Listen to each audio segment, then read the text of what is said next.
achọrọ m ịkụziri gị otu esi ejigasị okwu ụfọdụ were eme ahịrịokwu n'asụsụ Igbo. M ga-ewere ya in series, so gbaa mbọ fụ na ị na-esonye m ka ị wee hụ otu ị ga-esi ji mkpụrụ okwu a wee na-emebe ahịrịokwu. I will take them in days and in series. So like, share, and continue to follow me so that you don't miss any day or any series or any episode.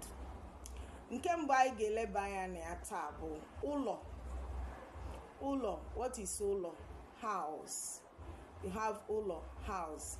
Dịka ụlọ m pụtara my house. Ụlọ gị bụ your house. Ụlọ ha bụ their house. Their house. Ị hụla otu esi eji ya eme ahịrịokwu ụlọ. Ka emesịa.